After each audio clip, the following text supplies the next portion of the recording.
세상 만사 세운지와 물표 우리는 안다 라는 제목으로 나누겠습니다. 중국 회남자의 인가행서 나오기입니다. 세옹이라는 한 노인이 기르던 말이 어느 날 까닭없이 오랑캐 땅으로 가버렸습니다. 마을 사람들이 위로하고 동정하자 그 노인은 그것이 또 무슨 복이 될지 알겠소 하고 낙심하지 않습니다. 몇 달 후에 도망갔던 말이 오랑캐의 좋은 말 한 피를 끌고 돌아오자 마을 사람들은 축하했습니다. 그러자 노인은 그것이 또 무슨 화가 될지 알겠소 하고 조금도 기뻐하지 않았습니다. 며칠 후 그 좋은 말을 타던 아들이 말에서 떨어져 다리가 부러져 불구가 됩니다. 또 마을 사람들이 위로하자 노인은 그것이 혹시 복이 될지 누가 알겠소 하고 슬퍼하지 않습니다. 그런 지 1년 후 오랑캐가 쳐들어왔습니다. 마을의 장정들은 활을 들고 싸움터에 나가 모두 전사했습니다. 그러나 불구가 된 아들과 그 노인만은 불구가 된 이유 때문에 무사할 수 있었다는 이야기입니다. 이것이 세상 만사 세웅지마라는 말의 위대가 되는 겁니다. 이 말처럼 세상에서 일어나는 일은 변화가 무쌍해서 어느 것이 화가 되고 어느 것이 복이 되는지 예측하기 어렵기 때문에 재앙도 슬퍼할 수 없고 복도 기뻐할 수 없는 경우들 속에서 사람들은 살아갑니다. 오늘 본문 4절과 5절의 말씀처럼 힘과 용맹을 떨치던 용사가 갑자기 기세가 꺾여 자기가 계획했던 일을 이루지 못하는 경우가 있고, 반대로 자신의 몸 하나 지탱할 수 없이 비틀거리는 자가 어느새 힘을 얻어 위대한 일을 하는 경우가 있습니다. 또한 권력이 하늘을 찌를 듯한 검문세가가 갑작스레 구걸하는 신사가 되고, 하루를 겨우 연명하는 자가 풍족하여서 아쉬움 없는 생활을 하는 경우도 있습니다. 또한 한나처럼 자식을 낳지 못하는 자가 자식을 7이나 낳기도 하고요. 자식이 많아 자랑하던 자가 말이 되는 외로움 속에서 죽어가는 경우가 허다합니다. 그 누구도 삶을 예측할 수 없을 정도로 세상 만사 세웅지마입니다. 예측할 수 없는 일들이 왜 그렇게 일어나는지, 왜 또 그런 방향으로 가는지 이 세상 사람들은 알지 못합니다. 그러나 사람은 우리는 왜 그러한 일들이 일어나는지, 또 그런 일들이 어디로부터 비롯됐는지 우리는 압니다. 바로 하나님이라는 거예요. 오늘 본문 6절과 8절을 보십시오. 4절과 6절에서 말씀처럼 예측할 수 없는 이 모든 세상 만사의 모든 것이 하나님으로부터 비롯됐다고 얘기합니다. From God 이라고 얘기해요. 6절과 8절 여호와는 죽이기도 하시고 살리기도 하시며 스올, 땅 가장 밑바닥이라는 거예요. 완전 절망의 처지라는 거죠. 이 스올에 내리기도 하시고 거기에서 올리기도 하십니다. 여호와는 가난하기도 하시고 부하기도 하시고 낮추기도 하시고 높이기도 하십니다. 가난한 자를 진토, 먼지라는 뜻이에요. 비참하고 무가치한 상태라는 거죠. 이 진토에서 일으키시는 빈궁한 자를 거름덩이, 시체가 썩어가는 자리에 온갖 배설물이 모이는 자리입니다. 이곳에서 올리사 귀족들과 함께 앉게 하시며 영광의 자리를 차지하게 하신다. 하나님이 인생의 생사화복을 주관하신다는 얘기예요. 한나는 정말 어떻게 이 진리를 깨달았는지, 우리가 지난주 말씀을 근거로 하면 구원을 통하여 우리는 그 하나님의 하나님 되심에 눈을 떠 하나님의 위대하심을 인식한다고 말씀했죠. 한나도 마찬가지입니다. 불임자인 나에게 정말로 불가능하고 비천하고 하나님의 언약 밖에서 영원한 저주스러움의 가운데 놓여질 수밖에 없는 나에게 하나님의 능력이 임하자 사무엘을 낳게 하신 그 구원을 경험함을 통하여 그는 하나님의 하나님 되심에 눈을 뜨는 거예요. 우리도 마찬가지입니다. 아들 예수를 전혀 잉태할 수 없는 무가치하고 죄의 저주 가운데 살아갈 수밖에 없는 나에게 성령께서 그리스도 예수를 잉태케 하시는 이런 구원의 은혜를 경험을 통하여 우리 하나님의 하나님 되심에 눈을 뜨고 그분의 위대하심을 인식하게 되는 거예요. 한나도 그 구원을 통해서 이 하나님의 놀라운 은혜를 깨닫는 세상 만사 모두가 모두 하나님으로부터 비롯됐다라는 것, 이것을 한나는 누리기 시작하는 거예요. 한나는 모든 인간의 생사 화복만을 얘기했지만 성경 전체는 물리학에서 정의하는 힘처럼 하나님이 세상 만사뿐만 아니라 온 우주의 전체를 주관하신다 라고 말합니다. 하나님께서 우주 전체를 움직이시고 정지시키고 그 방향과 성질을 바꾸는 원인이 된다라고 성경은 증거합니다. 이것이 우리의 이성에 다 담아낼 수 없을 만큼 놀라운 일이지만 이 진리를 우리가 따를 수밖에 없는 이유가 있어요. 세계가 하나님의 것이기 때문입니다. 8절 후반부에 땅의 기둥들은 여호와의 것이라 여호와께서 세계를 그것들을 위해 세우셨도다라고. 기둥, 모든 건물을 힘으로 떠받치고 있는 것으로서 그 건물을 보존하고 유지하는 것이에요. 이와 같이 모든 피조물, 세상 만사와 우주 전체와 그것들 안에 일어나는 모든 일을, 이것들을 떠받들어서 그것을 지속 보존시키는 원인들이 하나님의 것이라고 얘기합니다.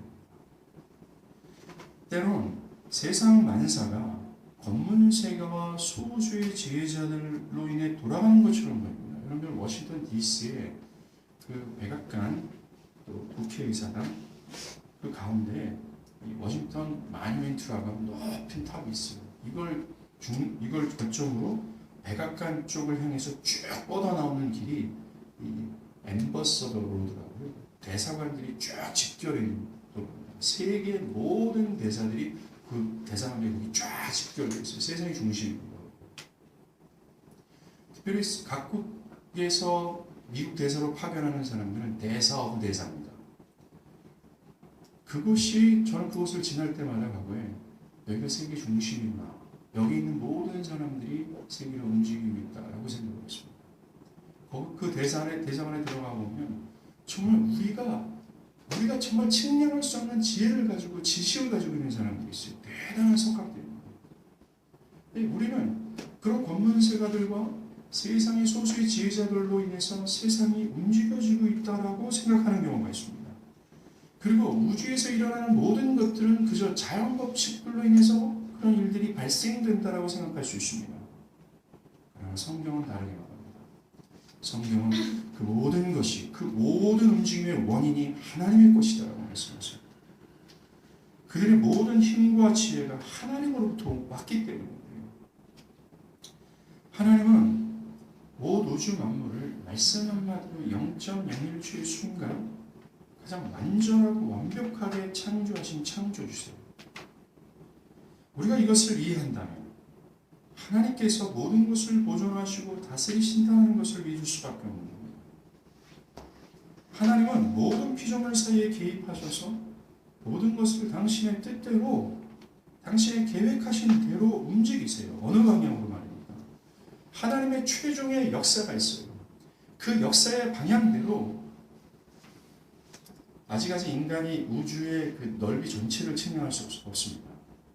하나님만은 아세요. 우주의 저 끝과 이 끝 전체, 그 안에 지구가 있고 먼지와 같은 지구가 있고 그 먼지와 같은 지구 안에 먼지와 같은 내가 있어요.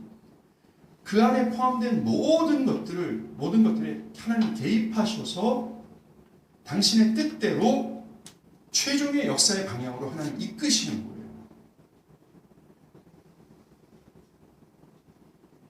그것이 움직이도록 하나님은 개입하셔서 다 활동하시는 겁니다. 그것을 섭리라고 하세요. 하나님께서 하나님의 뜻하시는 대로 모든 피조물 가운데 개입하셔서 활동하시고 활동함으로 그들이 움직이도록 하나님의 계획과 뜻 가운데 그 최종의 역사 가운데 그들이 갈 수 있도록 하시는 하나님의 활동하심, 그것을 섭리라고 합니다. 사랑하는 여러분, 이거 제가 지금 숨 쉬면서 얘기하지만 이건 숨 막히는 얘기예요.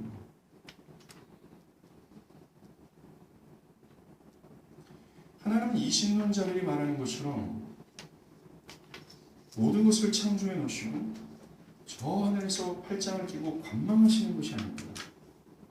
범신론자들이 말하는 것처럼 하나님은 모든 것을 창조하시고 창조한 모든 자연 법칙에 의해서 이 역사가 흘러가도록 만드시는 분이 아니세요.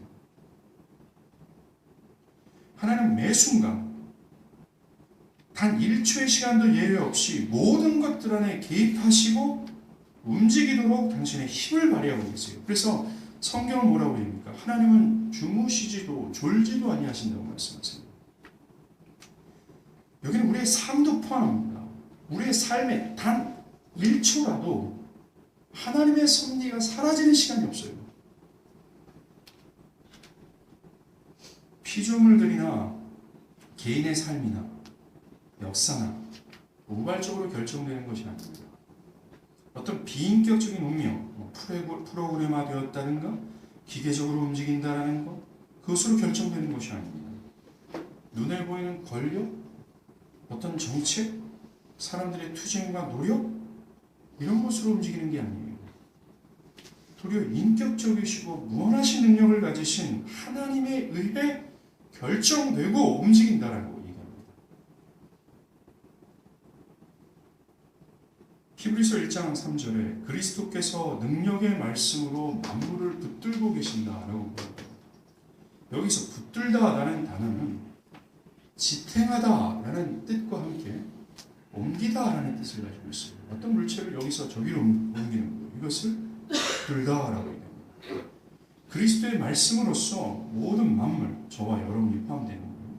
우주의 저 끝에서 이 끝까지 우주의 광범위한 모든 공간 안에 들어있는 모든 피조 세계가 그리스도의 말씀으로 붙들려 있다라고 말씀합니다.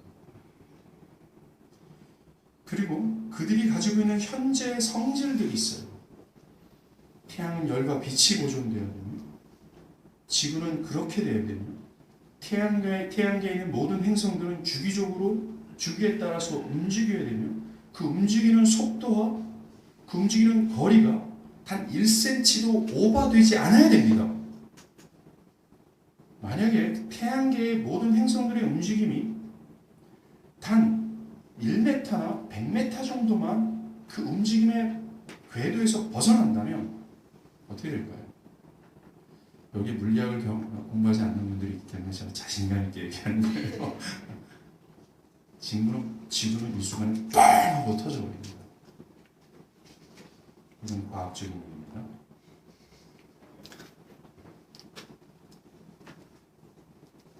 하나님께서는 모든 피조물들 각각의 객체들이 그 성질을 유지하고 보존할 뿐만 아니라 그것들을 여기서 저기로 옮긴다라고 말입니다. 그리스도의 말씀. 하늘의 태양도 그 열과 빛을 잃지 않는 이유가 하나님 때문에 그래요. 하나님 붙들고 있기 때문에.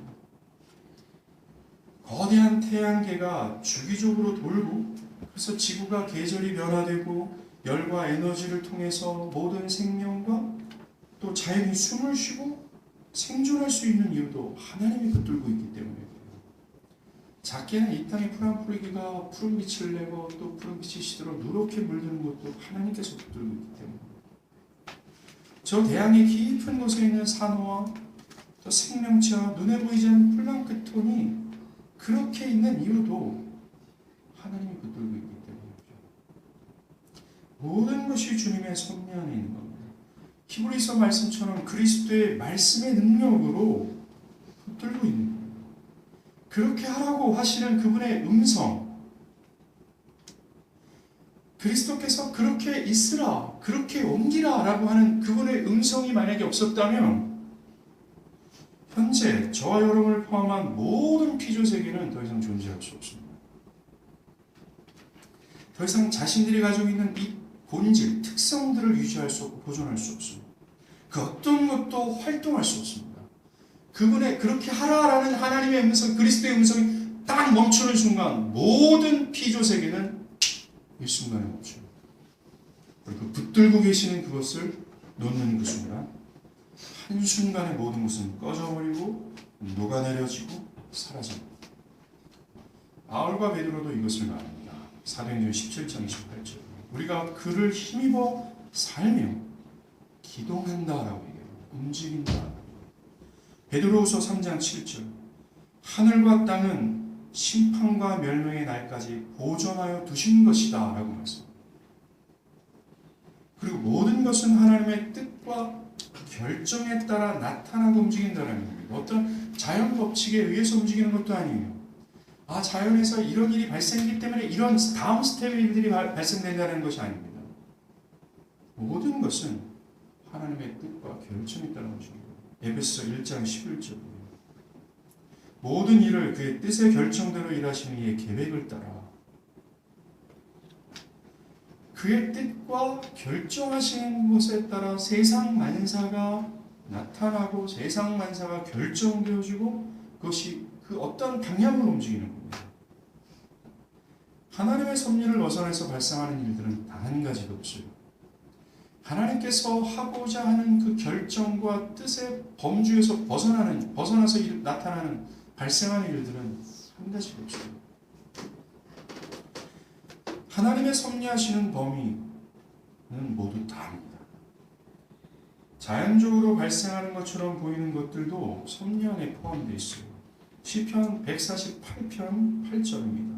불, 우박, 눈, 안개, 광풍이 모두 다 그의 말씀을 따른다라고 얘기합니다. 생명이 없는 모든 피조물과 해, 달, 별, 구름, 바다, 풀, 이 모든 것이 하나님의 뜻에 따라 행한다라고 얘기합니다. 사랑하는 여러분, 그 넘질거리는 그 정말 충분한 수량을 자랑하는 바다가 땅을 넘지 못하는 이유가 뭔지 아십니까? 하나님이 그 경계를 정하셨기 때문에. 어떤 야생 동물들도 주님께서 주관하십니다. 시편 104편이 이것들은 이 야생 동물들이 다 주께서 때를 따라 식물을 주시기를 바랍니다. 주께서 주신즉 저희가 취하며 주께서 손을 펴신즉 저희가 좋은 것으로 만족하다가 주께서 얼굴을 숨기신즉 저희가 떨고 주께서 저희 호흡을 취하신즉 저희가 죽어 흙으로 돌아간다. 또 우리가 이건 우연이지 라고 할 만한 작은 일, 또 우발적으로 생기는 모든 일 또한 하나님께서 하신다고 했습니다. 제비를 뽑는 일, 그리고 그 결과도 하나님 것으로부터 온 것이라고 합니다.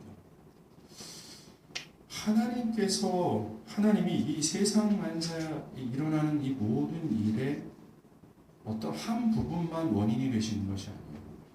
세상 만사의 1%만 하나님이 원인이 아니라는 겁니다. 성경은 모든 것의 원인이 하나님이에요. 인간의 역사도 하나님의 하심 때문에, 활동하심 때문에, 나라의 흥망성쇠가 하나님으로 인해 움직입니다. 여러분들 막강했던 바벨론 있지 않습니까? 신비의 미스터리 같은 제국. 그 제국의 역사가 몇 년입니까? 딱 70년. 그 70년 동안 이 인간 역사에서 수많은 제국들이 등장했지만 그 70년이라는 짧은 세월에 이 바벨론 제국은 우뚝 서 있습니다. 그런데 70년 후에 소용없이 사라집니다. 그리고 수천 년 동안 그 역사는 땅속에 완전히 묻혀 있었어요. 그런데 성경은 그 70년 동안 자기를 자랑했던 바벨론, 하나님께서 일으키셨고 하나님께서 망하게 하셨다. 가장 긴 제국이라고 얘기하는 이 로마 제국의 이 영광도 그 이유는 하나님 때문입니다. 욥기 12장처럼 세상의 모든 나라들의 위치와 존속이 하나님으로 인해 결정되는 겁니다. 인간의 과거 역사와 현재와 앞으로 일어나지 않을 모든 역사가 하나님으로 인해 발생된다는 겁니다. 그리고 여러분의 가장 중요한 관심사 아닙니까? 나 개인의 삶도 여기에 포함됩니다. 내가 태어나기 전 나를 정하셨고 그날에 하나님이 태어나게 해주셨습니다. 욥은 이렇게 얘기합니다. 그날을 정하셨고 그 날수도 죽게 있으므로 그 제한을 정하여 넘어가지 못하게 하셨다라고 얘기합니다. 또한 내가 움직이고 앉고 일어선고 자고 먹고 일하는 모든 움직임들이 주님 안에 있다라는 겁니다. 나의 성공과 실패도 하나님으로부터 비롯되는 겁니다. 나의 능력도 재능도 나의 발걸음 모두가 하나님의 원인이 되시는 겁니다. 이걸 모르고 교만한 자는 뭡니까? 이게 from God, 하나님으로부터 비롯된다고 여기지 않고 나의 수고와 나의 노력과 나의 타고난 재능 때문이다라고 얘기하지 않습니까? 나의 삶과 나의 현재와 미래, 내가 지금 다니고 있는 직장, 가정, 만남, 누리고 당하고 있는 모든 것이 from God, 하나님으로부터 비롯됐다는 겁니다. 그분의 선하신 뜻과 결정에 따라 이 섭리의 진리를 깨닫고 이것을 적용하는 삶에는 어떤 복락이 오는지 저 개인의 삶을 통해서 말씀드리도록 하겠습니다. 저 개인적으로는 2011년입니다. 미국에 공부를 하고 나름대로 복음 때문에 교회를 개척하고 그 지역에서는 그래도 나름대로 좀 부흥하는 교회를 목회하고 있다가 갑작스럽게 한국으로 오게 되는 고통을 제가 당하게 됐습니다.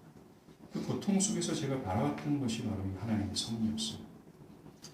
하나님께서 이런 일을 발생하게 하셔서 우리 가족을 한국으로 인도하셨고 꽉 막힌 상황에 던져 놓으셨고 그래서 아이들은 집이 없어서 학교를 못 다니게 하셨고 이 집 저 집 전전긍긍하며 돌아다니게 하셨고 앞날을 우리의 힘으로는 전혀 예측하지 못하게 하셨다라는 것을 저는 확신했습니다. 이 모든 팔푼이 그런가 하나님으로부터 왔다는 거죠. 이 모든 것이 하나님의 섭리이심을 믿는 믿음 때문에 저의 영혼에는 자유함이 있었습니다. 왜냐하면 지금 그때 제 주변에는 소수의 목사님들이 김 목사가 특별히 뭔가 잘못해서 큰 죄를 저지르고서 이런 일을 당하는 거 아니야? 라고 말하는 분들도 계셨고 어떤 분들은 그때 이렇게 조치했으면 됐잖아. 왜 이렇게 막았으면 됐잖아. 라고 하는 분들도 계셨고 어떤 분은 왜 굳이 그렇게 개척을 해서 비자를 내줄 수 있는 대형께서 왜 나온 거야? 라고 저한테 한탄하며 안타까움으로 말하는 분들도 계셨습니다. 만약에 제가 그 정죄하는 목소리를 듣고 하나님의 섭리에 눈을 얼었다면 저는 그 정죄하는 소리 때문에 심한 죄책감에 눌렸을 것이고 또 이렇게 했으면 되잖아 저렇게 했으면 되잖아 왜 굳이 그렇게 개척을 해서 그렇게 생고생을 하는 거야 라는 말에 제가 귀를 기울이고 섭리를 바라보지 못했다면 저는 절망할 수밖에 없었습니다. 그리고 저 인생 전체를 후회하는 인생, 실패자 인생을 살 수밖에 없었습니다. 또한 저는 그 고통이 하나님의 섭리로 인한 것임을 믿었기에 평안할 수 있었어요. 비록 그때 현실은 참으로 암담했습니다. 비록 가장이었으니까 아이들 앞에서 미소를 지을 수 있었고 아내를 격려할 수 있었고 많은 사람들이 위로 앞에서도 괜찮습니다. 하나님이 계십니다. 라고 하지만 분명히 저는 고통 가운데 있었습니다. 만약에 그 이 영혼의 진액을 다 짜내서 하나님께 기도만 할 수만 있다면 저의 영혼의 진액을 다 뿌리면서도 하나님께 기도할 수 있을 만큼 저는 고통 가운데 있었습니다. 하지만 그 모든 고통이 선하신 하나님으로부터 왔다는 믿음 때문에 그리고 그것이 아들을 내어주시기까지는 나를 사랑하시고 나를 극진히 보호하시는 그분으로부터 왔기 때문에 나는 결코 죽지 않는다라는 믿음이 있었다라는 거예요. 나는 결코 망하지 않는다라는 확신이 있었다라는 겁니다. 그리고 선하신 하나님으로부터 왔기에 그 선하신 하나님이 가진 그 계획이 선하시기에 비록 지금은 내가 고통이지만 그 선하신 하나님은 당신의 영광을 위해 나에게 가장 베스트의 순간으로 나를 이끄실 것이다 라는 확신이 저에게 있었습니다. 섭리하시는 하나님과 그분의 선하시고 나를 사랑하신다는 확신, 하나님의 섭리와 그 섭리하신 하나님이 선하고 아들을 내어주시기까지 나를 사랑하신다는 이 확신이 결합했을 때 그 누구도 무너뜨리지 못하는 견고한 성읍이 되는 거예요. 아무리 원수가 나를 향해 정죄한다 할지라도 밀가 부르듯이 나를 향해서 공격한다 할지라도 나는 그 성 안에서 안전함을 누리는 거예요. 이게 섭리가 적용된 인생이 그런 복락이라는 거예요. 우리의 소망은 막연한 것이 아닙니다. 실지하는 하나님의 섭리에 기반을 두는 거예요. 지금도 여러 고통의 터널을 통과할 때 저는 이 보이지 않는 힘, 역사의 배후에서 나의 인생의 배후에서 지금도 섭리하고 계시는 하나님을 보는 겁니다. 이 고통의 무게가 더하면 더할수록 이 섭리를 향한 믿음의 지렛대를 더 끌어올리는 거예요. 말씀, 그리고 고통 뒤에서 미소 짓는 하나님의 모습을 보는 거예요. 그래서 사방으로 우겨쌈을 당하여도 쌓이지 않고 답답한 일을 당해도 낙심하지 않은 이유가 바로 섭리의 눈을 뜨고 그 섭리하신 하나님을 보기 때문인 것입니다. 만약에 우리가 이 섭리를 안다, 이 섭리가 힘이거든요. 지금 참되님을 의지하라, 이 참되님의 핵심이 바로 섭리입니다. 우리는 가상의 힘에 의해서 움직이는 것이 아니라 이 섭리하시는 하나님으로 인해 움직이는 거예요. 나의 삶의 모든 지경, 우리가 만약에 이 참된 힘, 이 하나님의 섭리를 안다면 우리는 언제나 어디서나 자유하고 평안하고 기뻐할 수 있어요. 그 믿음과 신뢰로 나의 인생을 주님께 맡기게 되고 나에게 맡겨진 영원한 것을 향해 뚜벅뚜벅 걸어가게 되는 겁니다. 만약에 우리가 섭리를 한다면 하나님께서 내가 해야 될 사업, 학업, 그 외의 모든 가정, 사람, 내일의 모든 프로젝트, 논문, 계획을 섭리하시는 하나님의 지혜와 능력 가운데 맡기고 하나님께서 나에게 진짜 맡겨진 이 영원한 것을 결정되어지는 그 일에 과감히 나의 시간과 나의 육체와 나의 모든 것을 내어던지고 그 길을 뚜벅뚜벅 걸어가는 거예요. 그 누구도 이 섭리를 막을 수 없습니다. 그 누구도 하나님의 섭리를 앞당길 수도 없고 뒤로 미룰 수도 없어요. 오늘 본문 9절 후반부와 10절에서 얘기합니다. 힘으로는 이길 사람이 없습니다. 여호와를 대적하는 자는 산산이 깨어질 것이라 하늘에서 우레로 그들을 치시리로다. 하나님의 섭리에 범접할 수 있는 존재가 없습니다. 그 하나님의 섭리에 영향을 끼칠 수 있는 존재도 없으며 하나님이 그렇게 하신다라고 결정하신 모든 뜻들은 그렇게 되고 말 겁니다. 하나님은 선한 것뿐만 아니라 악한 것들까지도 섭리하십니다. 이건 우리가 욥기를 통해서 보지 않았습니까? 마귀도 하나님의 섭리 아래서 움직일 수밖에 없습니다. 하나님이 허용하시는 것만큼 움직이세요. 단독적으로 움직일 수 있는 존재가 아닙니다. 그래서 우리가 이 섭리의 진리를 믿는다면 안전함을 누릴 수 있어요. 왜 그렇습니까?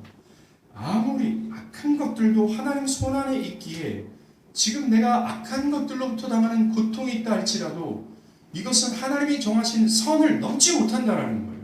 하나님이 허용하신 범위 내를 넘지 못하여 우리를 죽이지 못하는 거예요. 우리가 섭리를 믿는다면 안 되실 거예요. 바다의 경계를 그으신 거죠. 악한 것들이 우리를 해치지 못합니다. 가난, 또 질병, 우리가 생각하는 그 어처구니 없는 일들, 내 모든 것이 망하게 되었다라고 하는 그런 현실, 그것이 우리를 넘지 못하게 됩니다. 만약에 하나님께서 악한 것들을 섭리하지 못하신다면, 우리가 생각하는 모든 불행한 일들을 하나님께서 섭리하지 못하신다면 우리는 두려워해야 됩니다. 우리는 그것을 망할 수 있는 가능성이 있기 때문에. 그래서 9절에 우리에게 평안을 전하지 않습니까? 9절. 그의 거룩한 자들, 복수용이에요. 교회입니다. 그의 거룩한 자들의 발을 지키실 것이며 악인들을 흑암 중에서 잠잠하게 하시니 힘으로는 이길 사람이 없습니다. 하나님은 악인들을 섭리하시는 것을 볼 수 있어요. 그 하나님이 악인들을 꾹 눌러주신다는 거예요. 하나님께서 모든 것을 하신다. 하지만 오해하지 말 것이 있습니다. 두 가지 큰 사실이에요. 첫째는 하나님께서 모든 것을 하시지만 우리가 하는 잘못된 선택과 행동에 대해서는 부인하지 말아야 됩니다. 하나님이 원인이 되시지만 하나님께서는 신자들에게 영원하고도 거룩한 것을 선택할 수 있는 능력을 주셨습니다. 또한 참되고 영원한 결과를 초래할 수 있는 책임 있는 선택을 할 수 있는 의지를 주셨어요. 그리하기에 우리가 잘못된 선택과 행동을 해놓고 그것에 보응하는 고통과 마음과 어려운 결과 앞에서 이거 하나님이 다 이렇게 하셨구나 라고 해서는 안 된다는 겁니다. 우리는 그것을 우리가 자기를 부인하고 회개해야 될 제목이어야 되는 거죠. 그러나 선하신 하나님은 그런 고통을 가지고도 우리가 잘못된 선택과 결정을 함으로 말미암아 고통이 생긴 그것을 통해서 하나님은 당신의 선하신 뜻을 완성해 가세요. 이게 대표적으로 가룟 유다의 사건 아닙니까? 하나님 가룟 유다의 악한 손길을 통해서 하나님의 선하신 뜻, 십자가의 구속을 이루셨어요. 반대로 우리가 위대한 일을 했습니다. 뛰어난 지혜로 학위를 받았거나 많은 스펙으로 취업에 성공했다고 해서 내가 해냈습니다. From me 라고 얘기해서는 안 돼요. 두 번째로는 모든 악한 일들도 하나님이 원인이 되신다라고 말해서는 안 돼요. 어떤 분들이 이렇게 말하죠. 정말 모든 것이 하나님께서 하셨어요? 그렇다면 이 세상에서 일어나는 모든 슬픈 일, 어려운 일들 모두가 하나님으로부터 일어난 겁니까? 이런 질문하는 분들에게 말씀드립니다. 먼저 하나님은 죄가 없으십니다. 하나님으로부터는 어떤 악함도 나올 수 없어요. 그는 거룩하시기 때문이죠. 세상에서 일어나는 모든 악한 일, 살인, 강간, 하나님 없이 출생하는 아이들, 죽음, 사랑하는 사람과 이별하는 것, 이 모든 것의 원인은, 근본적인 원인은 하나님이 아니라 인간의 죄에서 비롯된 것입니다. 하나님은 이 악한 일이 일어나는 것을 허용하시는 거예요. 또 어떤 경우에서는 하나님이 악한 일을 일어나도록 하나님이 의도하시는 것들도 있습니다. 예를 들어서 출애굽 당시 바로의 마음을 하나님은 강팍하게 만드시는 것입니다. 그러나 그것마저도 근본적인 원인은 인간의 죄에 있음을 알아야 해요. 예를 들어서 하나님은 악한 바벨론의 침략을 통해서 이스라엘의 범죄를 징계하셨습니다. 이스라엘 그것 때문에 엄청나게 큰 고통을 당했죠. 그리고 그 고통으로 말미암아 결과는 그들이 하나님께 회개하고 부르짖었다.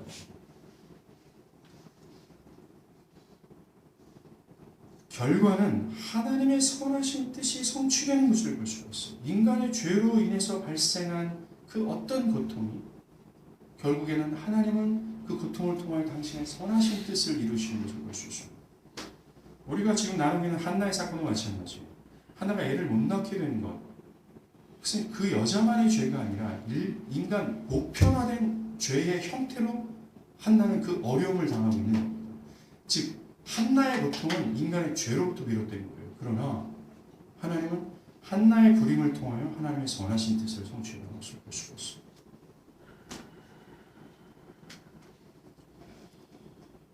때론 여러분의 잘못된 선택과 결정에서 그런 악한 일들이 비롯될 수 있겠지만 하나님은 그런 결정과 선택으로 나타난 고통을 통해 하나님의 선한 뜻을 이루세요.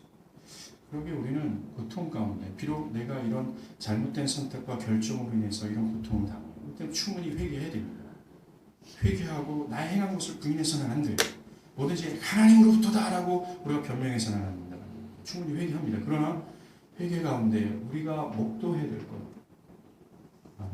하나님이 이런 고통 가운데 이것이 죄로부터 시작해지는 고통 가운데 하나님은 어떤 선하신 뜻을 이루실까?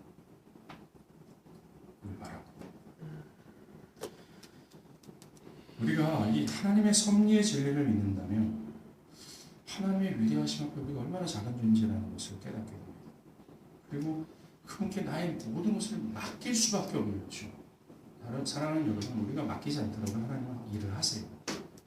그래 믿음으로 맡길 수밖에 없는 거예요. 그 이후로 우리는 평안할 수밖에 없습니다. 우리는 이런 진리를 통해서 위대하신 하나님을 봅니다. 그러나 대부분 사람들은 이 위대하신 하나님을 잘 모른다는 거예요. 그리고 오늘 말씀처럼 극도로 자기중심적인 사회를 살아가고 있는 이 사람들, 현대인들은 너무나 자기 자신에게 집중한 나머지 하나님을 아는 것에 힘쓰지 않아요. 어떤 사람들은 하나님을 아는 것, 나의 실생활에 별로 도움이 되지 않는다고 생각합니다. 실제로는 진정한 힘이며 실제로는 나의 실생활의 원인이 되신 하나님을 내도 불구하고 하나님을 아는 것, 내 생활에 무슨 큰 도움이 됩니까? 심지어 그리스도인들마저도 이렇게 생각하는 겁니다. 그래서 하나님을 아는 것보다는 그저 나의 개인의 구원, 회심에 집중합니다. 이것도 좀 나은 편이긴 하죠. 대부분 자신이 먹고 사는 일에 집중하는 겁니다.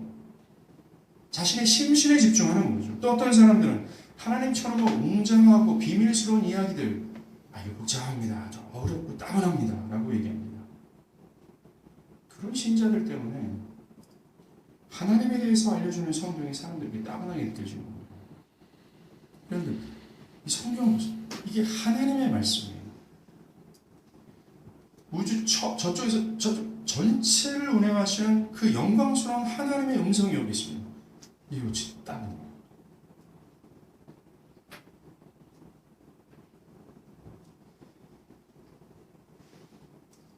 그 결과 하나님에 대한 지식의 결핍, 이 결과 이 눈물의 골짜기 같은 세상을 살 때 돈, 성공, 살아가는 사람, 자기 내면의 기질 등으로 고통하고 좌절로 넘어지며 절망하는 겁니다.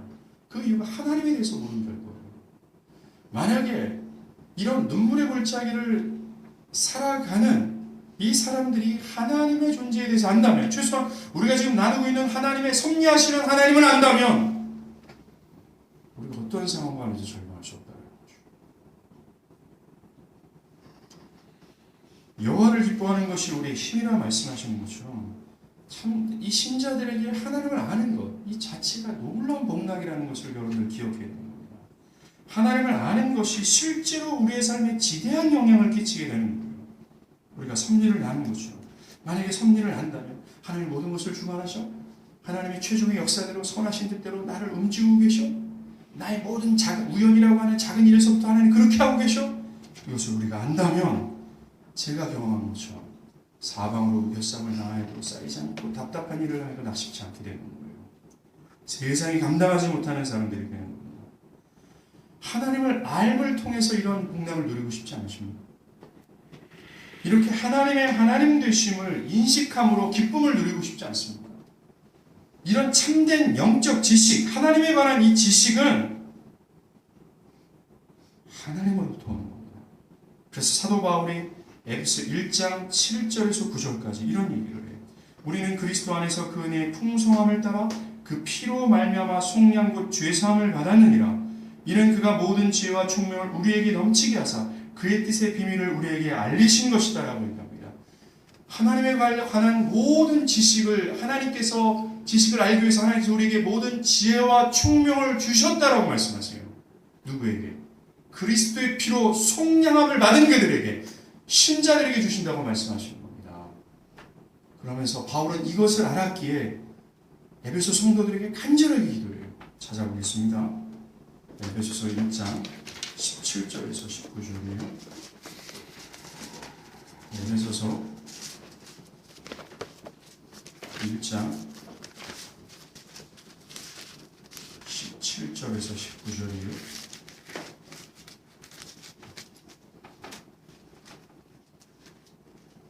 제가 읽겠습니다.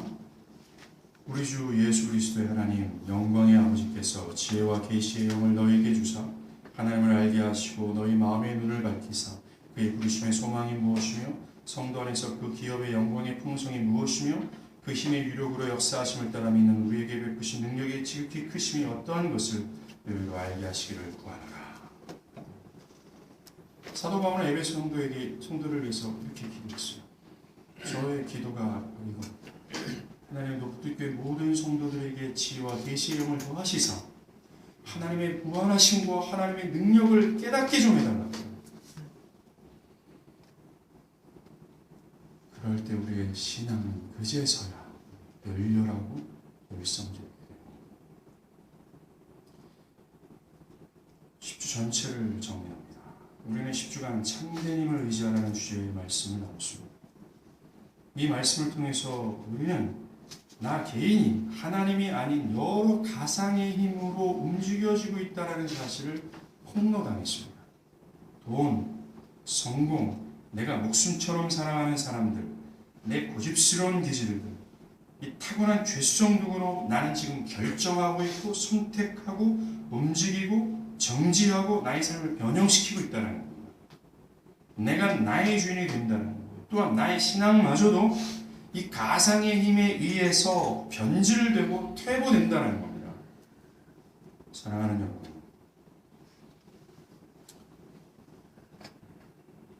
이 10주의 시간 동안 나의 신앙이 왜 퇴보되고 있는지, 왜 나의 신앙이 열렬함이 없는지를 성찰했어야 되는 거예요. 좀 과거형을 쓰고 있습니다. 나의 신앙, 나의 개인의 삶, 신앙과 삶을 이분화법으로 뗄 수 없어요. 하나입니다. 신앙과 삶이 과연 무엇으로 내가 움직여지고 있는지를 정확하게 성찰해야 돼요. 그 성찰이 없으면 회개는 없습니다. 회개가 없는 결과, 제가 시편의 말씀을 통해서 말씀드리지 않았습니까? 우리에게는 그 어떠한 기쁨도 없어요. 신앙적 기쁨, 복락이 없어요. 우리는 성찰을 하는 것이 아니라 그 지식을 갖고 그것을 정보로 가지고 여전히 우리는 우리의 삶을 살아갑니다. 내가 돈으로 움직이고 있고, 성공과 내가 목숨처럼 사랑하는 사람들로 움직여지고 있고, 내 기질로 움직여지고 있음에도 불구하고 그것을 그저 정보로 갖고 있고, 거기서 돌이켜 회개하여 하나님으로 인해 움직이고 있다는 이 복락을 누리지 못하는 거예요. 그만큼 우리는 강팍합니다. 그만큼 우리의 내면은 고집스러워요. 하나님을 향해서 조금이라도 돌이켜 한 발짝도 나가지 않으려고 하는 완강함이 우리 영혼에 있습니다.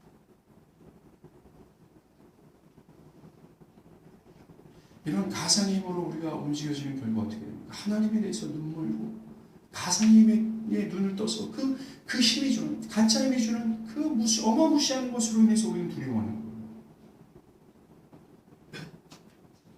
공의 앞에 있으려 하죠. 그래서 하나님을 신뢰하고 하나님께 나의 모든 것을 집중하기보다는 지금 내 눈앞에 보이는 이런 가상의 힘을 더욱 견고히 하고자 삶이라는 말에 자꾸 채찍질을 하는 겁니다. 왜요? 그 사람의 힘은 from God이 아니라 from something이 되기 때문에 그래요. 그 something, 그 가상의 힘, 돈, 성공, 내가 목숨처럼 사랑하는 사람들, 내 고집스러운 기질들, 이것으로부터 나는 기쁨을 얻고 힘을 얻기에 그것을 더 견고히 하고자 우리는 자꾸 채찍질을 하는 거죠. 그래서 반복하는 생활을 합니다.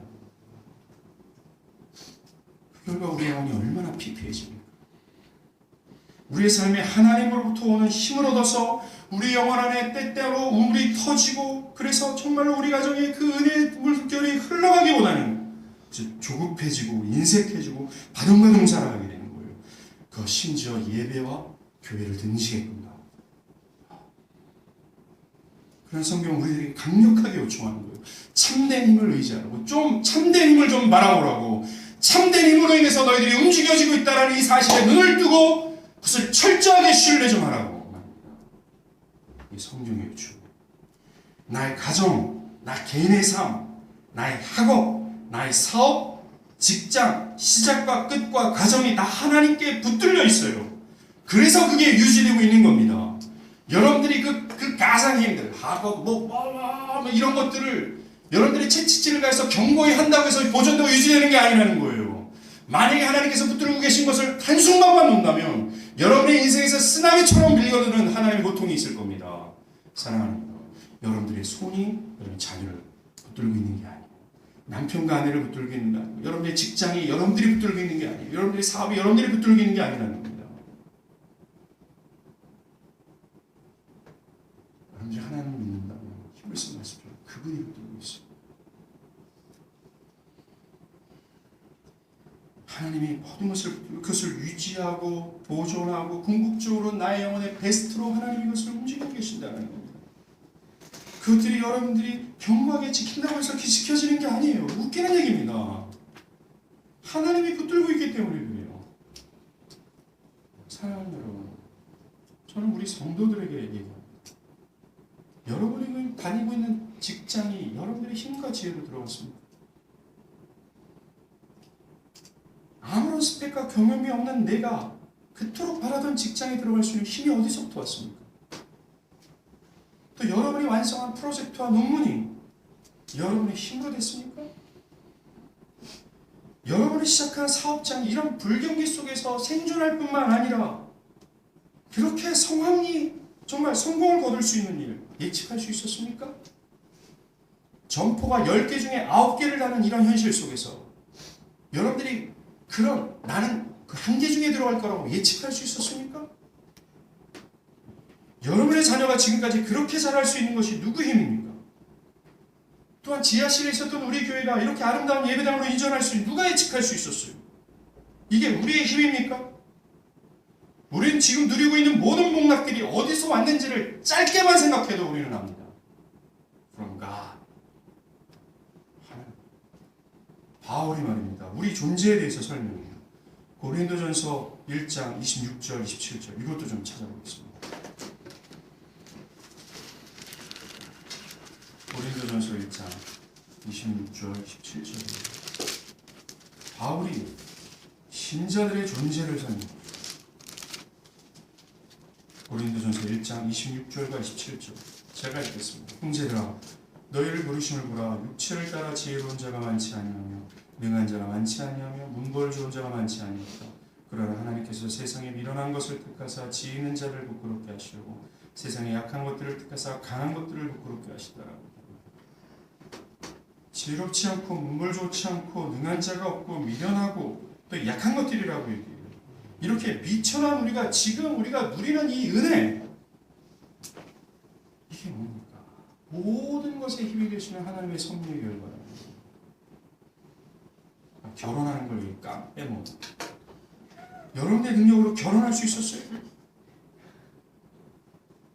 그런데 왜 우리는 그 하나님의 섭리를 믿지 못할까요? 그 섭리가 1년 전에 있었고 또 올해나 내년에 없을 것 같아서 염려하고 있습니까? 그럼 하나님이 죽었어요. 하나님은 영원히 영존하신, 즉 살아계신 하나님이라고 얘기합니다. 하나님이 살아계신 한 섭리를 멈추지 않아요. 그런데 어제는 섭리를 믿었다가 마치 오늘과 내일은 섭리가 없는 것처럼 불안해합니까? 아니에요. 하나님 붙들고 있습니다. 우리는 착각하면 안 됩니다. 웃기지 말아야 돼요. From you가 아니라 from God이라는 겁니다. 만약 하나님이 붙들고 계신다는 것을 잠깐 놓으신다면 속수무책이에요. 우리는 우리 눈앞에 유유히 흐르는 좀 웅장한 하나님의 섭리의 강을 두고 그저 우리의 힘이라고 우리가 유지해야 되는 돈, 사업, 자녀라는 이 물컵 한 잔을 들고 전전긍긍하며 살아가는 거예요. 어리석은 모습 아닙니까? 우리는 이 작은 컵을 던져버리고 유유히 흘러가는 섭리 강에 우리의 몸을 던져버려야 되는 거예요. 나의 모든 것이 선하고 지혜롭고 가장 완전한 하나님의 섭리 안에 있는데 왜 우리는 그냥 내일 또 내달 발생하지도 않는 일을 향해서 왜 염려하고 걱정하는 겁니까? 왜 두려워하는 거예요? 사랑하는 여러분, 하나님이 하시면 비틀거리는 자가 힘을 갖게 돼요. 그리고 위대한 일을 하게 됩니다. 이게 루터였고 이게 다윗이었고 이게 존 뉴턴이었습니다. 또 하나님이 하시면 권력을 자랑하는 권문세가 하루아침에 망합니다. 반대로 죽은 자가 살아나고 불가능한 자가 일어날 수 있게 되는 거예요. 가난한 자가 진토에서 일어나고 빈궁한 자가 거름더미에서 올라오게 되는 거예요. 우리는 이런 하나님의 섭리, 하나님의 강하신 힘을 십자가를 통해서 보지 않았습니까? 그 누구도 분쇄할 수 없는 죄의 능력을, 하나님마저도 꺼리는 죄의 능력을 그리스도께서 우리를 사랑하시는 말미암아 최상의 힘을 발휘하셨어요. 뭡니까? 자신의 육체를 스스로 가르치면서까지 그 죄의 능력을 산산히 부서뜨리는 겁니다. 또한 우리는 회심을 통해서 이 하나님의 강한 힘을 경험했어요. 그 누구도 우리의 마음을 변화시키지 못하며 그 누구도 우리의 마음을 부드럽게 하지 못하는 이 초롱성과 같은 나의 마음을 성령의 능력이 회심케 하셨어요.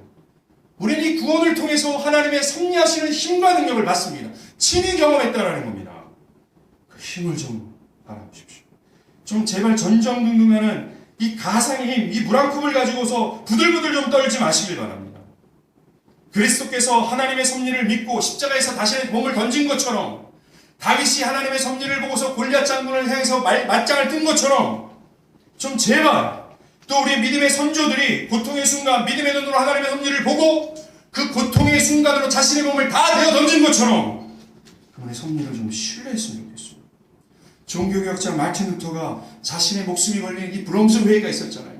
그 두려운 상황에서 그럼 뭐라고 기도했습니까? 장장히 하나님을 신뢰하고 바라면 너는 힘을 얻을 것이다. 우리는 이것을 그저 감동만 받으려고 합니다. 이런 역사를 통해서 우리 감동만 받으려고 감동받으려고 이런 얘기하는 게 아니에요. 그들의 하나님은 우리 하나님이에요. 그들을 섭리하신 하나님께서는 우리를 섭리하시는 하나님이라는 겁니다. 좀 이 섭리를 믿고 믿음으로 좀 행하라는 겁니다.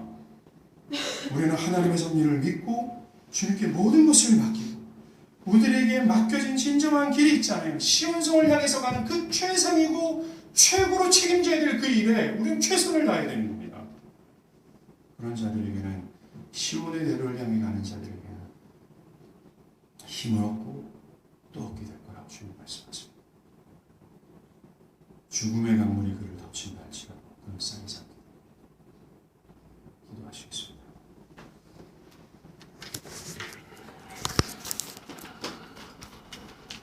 이 시간 우리는 이 세상 만사 세움지마저 그러한 이 비밀스러운 것을 오늘 말씀을 통해서 압니다.